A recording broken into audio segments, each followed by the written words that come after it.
When was the last time someone asked if you were okay and actually waited for the real answer? When was the last time you cried in front of another person without apologizing for it? If you can't remember, this video is for you. Because somewhere along the way, you learned that falling apart wasn't an option, and that lesson is slowly destroying you from the inside. This video is about the dark side of being strong, the story of people everyone admires, everyone relies on, but no one truly sees. And if you've ever felt trapped in the role of the strong one, what I'm about to share might finally explain why you're so exhausted. It starts quietly, maybe in childhood. Maybe there was a crisis at home, and you were the only one who stayed calm. Maybe you were the one rubbing your mother's back while she cried. Maybe your father was never there, and you tried to hold the family together on your tiny shoulders. Maybe your siblings looked up to you because there was no one else, and in that moment, without even realizing it, you made a decision. I have to be strong, because if I fall apart too, no one will be left. This is the bravest decision a child can make, but also the most destructive one, because in that moment, you learn to bury your own needs. You learn to postpone your own pain, and most dangerously, you learned that asking for help was weakness. Psychologists call this emotional parentification, when a child stops being a child and steps into the role of a parent. But this isn't limited to childhood. Maybe you took on the same role in adulthood. You became the person everyone turns to at work. You became the therapist in your friend group. In relationships, you always played the giver, the fixer, the patient one, and everyone admired you. You're so strong, they said. I couldn't handle it if I were you, they said. These words felt like compliments, but they were actually a sentence, a cage, because now being weak was no longer an option for you. People expected it from you, and you tore yourself apart to meet that expectation. So what does this look like in practice? Maybe you never cry, or when you do, no one sees it. In the darkness of night, in the shower, buried in a pillow. Then morning comes, you put on the mask and say, I'm fine. Maybe asking for help makes you physically uncomfortable. When someone offers help, you reflexively say, no need, I'll handle it. Maybe you feel energized solving others' problems, but facing your own drains all your energy. All of this comes from the same root. My worth depends on being strong. This belief is carved so deep into your subconscious that it's become part of your identity. You without strength isn't you. You asking for help is a stranger. And so instead of meeting your true self, you continue the performance. But what's the cost? Research shows that people who constantly suppress their emotions have chronically elevated cortisol levels. This weakens the immune system, increases heart disease risk, and changes brain structure. So the price of appearing strong is your physical health. But let's go even deeper. There's emotional isolation. Because you never truly open up to anyone, no one truly knows you. People know your version, your performance. But no one knows the child inside you, your fears, your wounds. And this is the recipe for feeling alone, even in the most crowded room.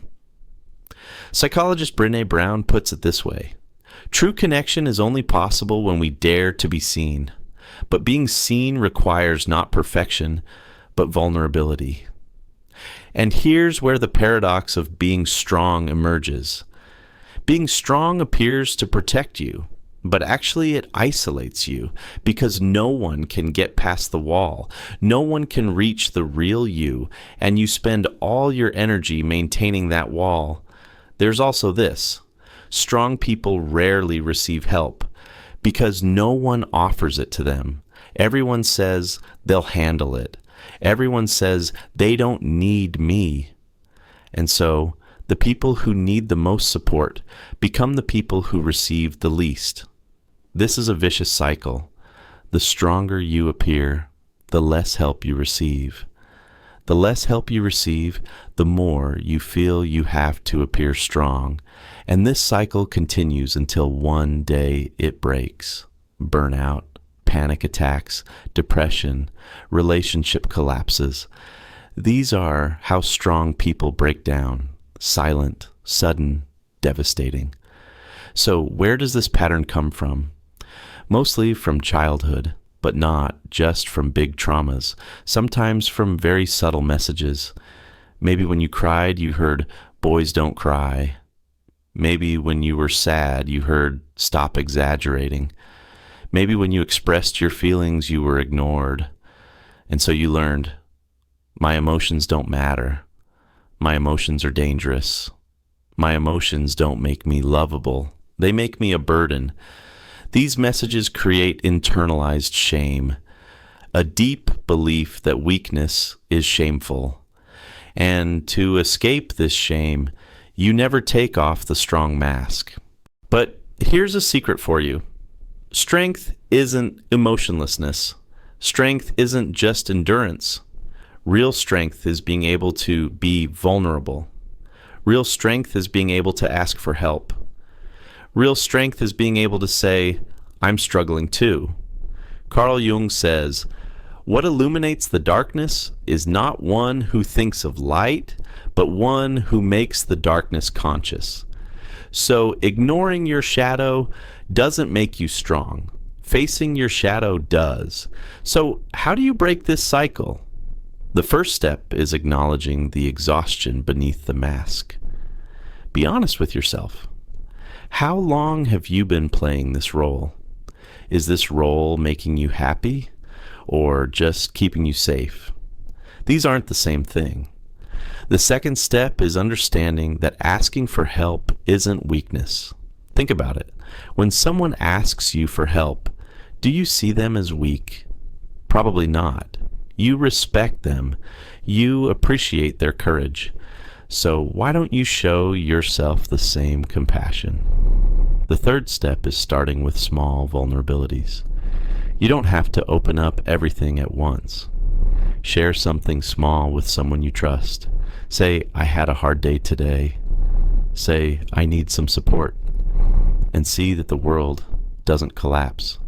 Each small share becomes a safe experience, and these experiences slowly dissolve old beliefs. The fourth step is allowing yourself to cry. Crying isn't weakness. Crying is your nervous system's release mechanism. Suppressed emotions accumulate as stress in the body. Crying releases this stress. Research shows that emotional tears contain stress hormones. So literally, crying expels the poison. The fifth step is rewriting your definition of strong. Being strong isn't never falling. Being strong is getting up when you fall, and sometimes getting up requires holding on to someone. This isn't a rejection of strength. It's strength in its purest form. And perhaps most importantly, the sixth step, giving yourself permission. Give yourself permission to be tired. Give yourself permission to not know. Give yourself permission to fall apart.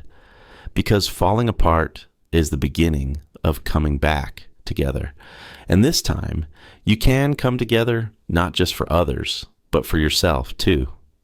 Now, if what I've described sounds familiar, if something inside you said, "This is my life," I want to tell you something. You are valuable not because you're strong, but because you exist. You deserve to be loved not because of what you carry, but because of who you are. And you have permission to put down that weight. You always did. No one just told you. Everyone leans on you. Everyone calls you. Everyone expects you to be strong. But now, just for a moment, Remember that the strong person is also a human being. They get tired too. They get scared too. They too, sometimes, just sometimes, want someone to say, "You matter too." And if no one has said this to you, let me say it. You matter too. Not because you're strong, just because you're you. Taking off the mask is scary, I know. You've lived with that mask for years. Maybe you've even forgotten who you are. But beneath the mask, there's a you that's been wanting to be seen for so long. Tired, wounded, but still hopeful. That you is who we want to see. That you is who we love. And that you finally deserves to rest. Being strong can be a gift, but not at the cost of losing yourself. Strength only becomes real when balanced with fragility, and you're big enough to carry both sides. You don't have to carry everything alone anymore. You now have permission to put down the mask, and maybe, just maybe, this time when you fall, someone will catch you. Because the real dark side of being strong isn't that no one catches you. The real dark side is that you don't even let yourself hold on. Today, give yourself that permission.